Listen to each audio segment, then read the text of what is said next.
240쪽 전후 남북 간의 정치와 경제입니다. 한국 전쟁 이후에 남한의 정치적 상황, 그 다음에 남한의 경제를 보도록 할게요.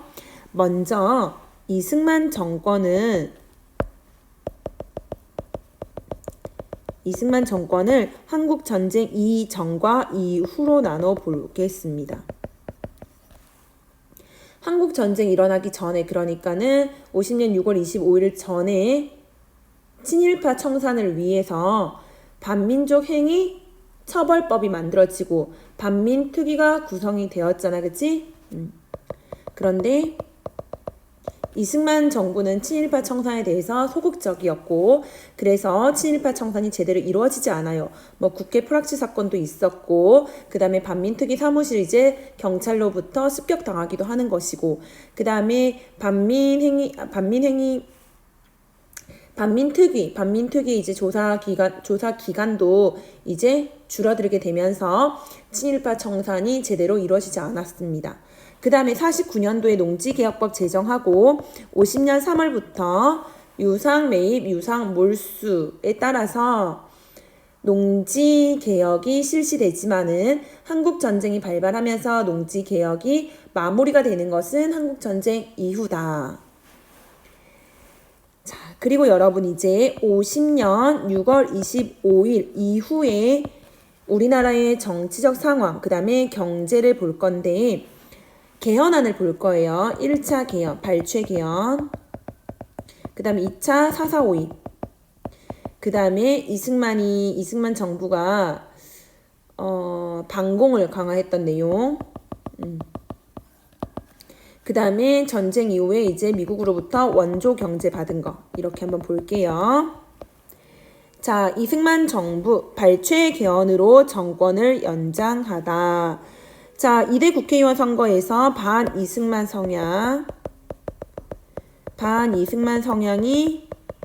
성향을 가진 이제 국회의원들이 다수 당선이 됐지. 그래서 국회에서 선출하는 간선제로는 이승만이 2대 대통령에 당선되기가 어렵다고 판단을 한 거예요. 그리고 6.25 전쟁 와중에 국민방위군 사건이라든지 뭐 거창 양민학살 사건으로 인해 가지고 이승만 정부에 대한 여론도 악화된 상태였거든요. 이런 상황에서 간선제로 이제 당선되기가 어렵다고 생각을 한 거예요. 자, 국민방위군 사건이라는 건 뭐냐면 이제 6.25 전쟁 중에 국민방위군, 그러니까는 예비군을 편성하기 위해서 이제 군을 모집을 한 거야. 군을 모집을 했는데 당시 이제 국민방위군의 고위 관리들이, 고위 장교들이 비리를 저질러 가지고 밑에 이제 일반 군사들에게 제대로 된 군수품이 보급되지 않아 가지고 많은 군인들이 사망하게 되는 사건이 바로 국민방위군 사건입니다. 그 다음에 거창 지역의 양민들이 대거 민간인들이 학살당한 사건이 6.25 전쟁 중에 발생하거든요. 이런 것들로 인해서 이승만 정부에 대한 이제 여론도 악화된 거예요.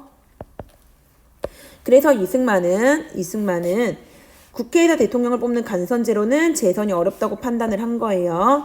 자, 지금 2대 대통령 선거를 앞두고 지금 선거를 앞둔 상황입니다. 자, 이승만은 그래서 자유당, 자신들을 이제 이승만을 지지하는 사람들을 중심으로 해서 자유당을 창당해서 지지 기반을 넓히고, 이 자유당으로부터 대통령 직선제 개헌안을 국회에 제출했으나 처음에는 부결돼요. 되는 거예요. 왜? 당연하지. 국회의원들이 이승만을 싫어하는 반이승만 성향을 가졌잖아, 대다수가. 그치? 그래서 이승만이 이제 무력을 사용하기 시작을 하는데, 이승만은 이제 이 개헌안을 통과시키기 위해서, 직선제 개헌안을 통과시키기 위해서 계엄령 선포하고, 그 다음에 헌병을 동원해가지고 이 국회의원들이 탄 통근버스를 이제 헌병대에 연행하고, 그 다음에 일부 국회의원들은 이제 간첩으로, 야, 너 간첩이지, 너 공산당하고 너 내통했지, 이런 간첩 혐의를 또 씌워가지고 구속하고, 그 다음에 조직폭력배들 이런 거 동원해가지고 굉장히 위협을 가하는 상황에서 기립표결로 이제 발췌 개헌안을 강제로 통과시키게 됩니다. 발췌 개헌의 핵심 내용은 대통령 간선제에서 직선제로 선출 방식이 바뀐 거지요. 그래서 52년도 발췌 개헌안을 보면 자, 대통령은 이렇게 해서 국민의 보통 평등 직접 비밀투표에 의해서 각각 선거한다라고 나와 있습니다. 그래서 직선제 개헌안 지금 통과됐어요. 이 발췌 개헌이 통과되고 나서 이제 2대 대통령 선거가 있었던 것이고 이 2대 대통령 선거에 이승만이 출마해서 당선됩니다. 자, 여기 다음 페이지 보시면 발췌 개헌 이후 다시 대통령에 당선되었다. 이게 이제 2대 대통령이야. 그치? 2대. 중임은 가능했는데 3번은 어렵거든? 근데 이승만이 이제 2번 하고 나서 3번도 하고 싶은 거지. 그래서 원래 3번이 안 돼. 3선은 안 돼. 그럼 뭐 하면 돼? 법을 또 바꾸는 거예요. 그래서 현임 대통령, 현재 대통령 누구? 이승만. 그러니까는 현임 대통령, 초대 대통령에 한해서는 연임 제한을 없애자라는 내용의 개헌안을 또 국회에 제출하게 된 거야. 초대 대통령이라고도 초대 대통령에 한해서라고도 이제 표현을 하고 그 다음에 뭐 연임이 아니고 중임 제한을 철폐하자 이렇게 표현을 하기도 하고 3선 제한을 철폐하자 이렇게 표현을 하기도 합니다. 근데 이제 이게 통과가 되려면 이 개헌안이 통과되려면 136명이 돼야 되는데 135명만 찬성표를 던진 거야. 근데 4452 반올림의 논리를 가져와가지고 억지로 이거를 또 통과시키게 되지. 그래서 우리는 2대 개헌안을 4452 개헌이라고 하는 거예요. 4452 개헌. 4452 개헌안을 보면 여기 자 붙이게 보시면 여러분 이 헌법이 당시 이제 4452 개헌안이 공포할 때 당시의 대통령 즉 이승만 대통령에 한해서는 5조 1항의 단서의 제한을 적용하지 않는다. 그러니까는 55조 1항. 그러니까는 55조 1항이 뭐냐면 재선에 의하여 1차 중임할 수 있다. 대통령과 부통령의 임기는 4년이야. 그리고 이 대통령과 부통령은 재선에 의해서 1차 중임, 그러니까 한 번 중임할 수 있어. 그러니까 총 2번을 할 수 있다고 이렇게 55조에 나와 있는데 그런데 여기 이 헌법이 공포될 당시 이승만 대통령에 한해서는 이게 적용받지 않아. 중임 제한이 적용받지 않아. 1차 중임 제한이 1차 중임만 할 수 있다는 게 그러니까 적용받지 않아. 영구 집권할 수 있는 거지. 그래서 4452 개헌안이 통과되고 나서 3대 대통령 선거가 56년도에 열리게 됩니다. 자, 여러분 이제 이때는 3대 대통령 선거는 특징이 뭐냐면 이때 이제 자유당에 이승만이 출마하고 그 다음에 민주당이 여러분 오늘날 민주당하고 달라. 민주당에 이제 신익희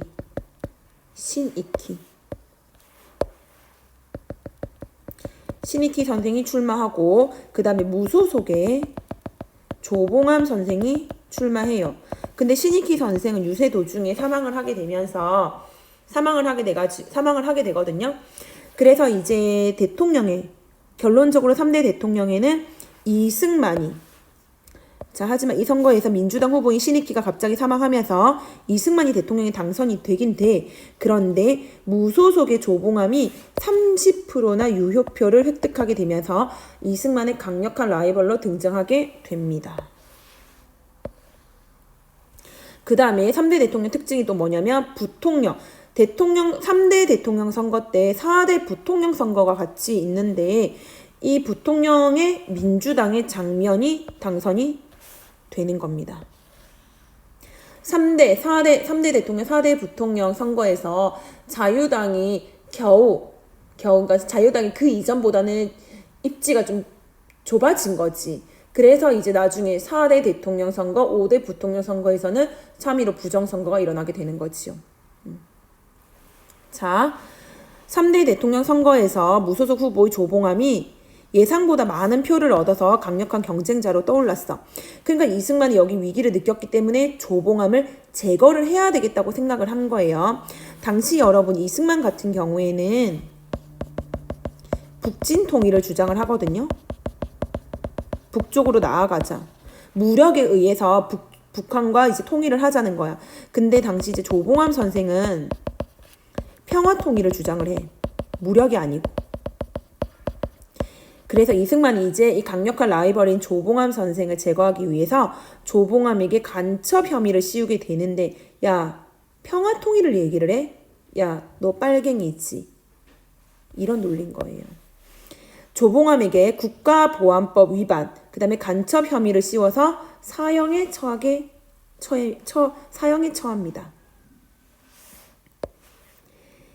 자, 이 조봉암은 여러분, 조봉암 선생이 이게 3대 대통령 선거에 나섰을 때는 무소속이었어. 당이 없었거든.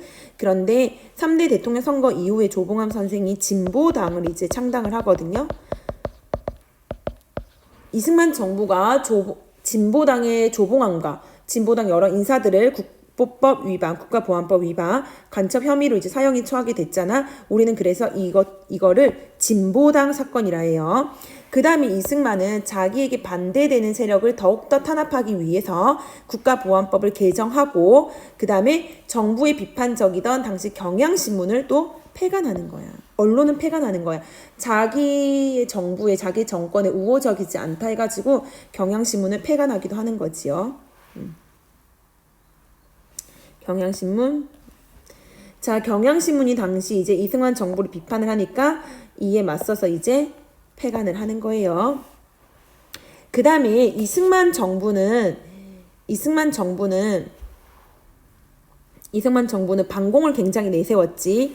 자, 반공을 강조하는 서적과 잡지를 막 배부하고, 그 다음에 배부해서 반공을 보다 강화하고, 국민들 한 명 한 명 개개인의 이제 사상까지도 통제하려고 했는데, 이를 위해서 이승만은 뭘 하게 되냐면, 동 단위로, 그러니까 굉장히 작은 이렇게 행정 단위 동을 단위로 해서 국민반이라는 걸 조직을 해. 국민반은 우리가 일제시대 때 애국반이 있었거든.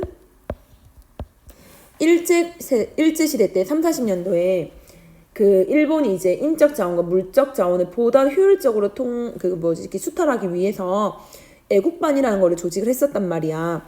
근데 이 애국반과 비슷한 거예요. 국민반이라는 걸 조직을 해가지고 10가구에서 한 대략 20가구 정도를 하나의 이제 국민으로 이제 이렇게 묶어요. 하나의 단위로 묶어가지고 정책을 홍보하기도 하고 그 다음에 이 국민반을 단위로 해서 주민들을 이제 국가 행사나 이런 데 이제 동원시키기도 하는 거지. 당시 그래서 선거에도 이제 국민반 조직이 동원되기도 했다는 거. 나중에 3.15 부정선거 때도 여러분 3.15 부정선거의 방식이 굉장히 여러 가지인데 3인조, 5인조 이렇게 조를 짜가지고 이제 투표를 하게끔 하는데 이때도 이 조가 편성되는 것도 국민반을 단위로 해서 조가 편성되고 그런 거예요. 여튼 가장 말단 행정 조직 동단위의 국민반이라는 거를 조직을 해가지고 자기의 이승만 정부를 이제 홍보하고 이승만 정부의 이제 각종 이제 행사에 동원하고 하는 거지요. 자, 조봉암 사형. 자, 진보당 사건을 보겠습니다. 당시 이제 조봉암이 간첩 혐의를 받고 사형임 당했잖아. 2007년도 돼서 오늘날 와가지고 이제 조봉암의 사형 판결은 이승만 정권이 조작한 사건이라고 이제 발표를 하게 되면서 조봉암 선생은 2010년도에 대법원에서 간첩죄에 대해서 이제 무죄 판결을 받게 됩니다. 아시겠죠? 그러니까 진보당 사건은 이승만이 자기의 정적을 제거하기 위해서 조작한 사건이라는 겁니다. 오케이. 그 다음에 원조 경제 보겠습니다. 여러분 여기 너무 중요한데요. 자, 전쟁 이후에 우리는 전쟁 이후에 여러분 미국으로부터 이제 경제 원조를 받아요. 미국으로부터 받은 경제 원조를 바탕으로 해서 우리가 이제 전쟁 이후 복구 사업을 이제 하게 되는 건데, 일단 여러분 우리 앞에서 나왔었는데 이승만 정부가 이제 미 군정청으로부터 귀속 재산을 넘겨받잖아. 이승만 정부는 이 귀속 재산을 민간인들에게 이제 매각을 하게 되지요. 귀속 재산 처리법 제정을 해가지고, 그지? 그 다음에 미국에서 전쟁 이후에 미국에서 이제 원조 물품이 들어오게 되거든요. 원조 물품, 미국으로부터 들어오는 원조 물자도 몇몇의 이제 사업체, 몇몇의 기업가들에게 분배를 합니다. 분배를 해요. 해가지고 이제 우리나라 이제 산업을 이제 우리나라 이제 산업이 좀 일어서게 되는, 산업이 일어선다? 산업 발전의 기초를 닦게 되는 거지. 기초를 닦게 되는 거예요. 자, 여기 너무 중요합니다. 한번 보겠습니다. 자, 전후 복구에, 전쟁 이후에 우리는 미국의 원조를 이제 받게 되는데, 미국이 여러분 우리나라를 이제 원조를 해줬던 거는, 우리나라가 여러분 이제 그 전쟁 이후에 얼마나 가난했어요. 그치? 이 가난했던 한국이 계속 가난하면 안 돼. 공산주의 세력을 막기 위해서는 한국 경제를 빨리 일으킬 필요가 있었던 거지. 그치? 그래서 공산주의, 우리 바로 위에 북한, 소련, 중국 다 공산주의 국가였잖아. 그치? 공산주의 확산 방지를 위해서 이제 한국에 원조를 제공하게 됩니다. 자, 미국에서 우리나라에 들어왔던 물품 중에서 가장 많이 차지했던 거는 뭐냐면 면화, 밀가루, 그 다음 면화, 면옥감, 면화, 그 다음에 설탕, 이렇게가 많이 들어오게 됩니다. 밀, 면화 등 농산물이 나오는데,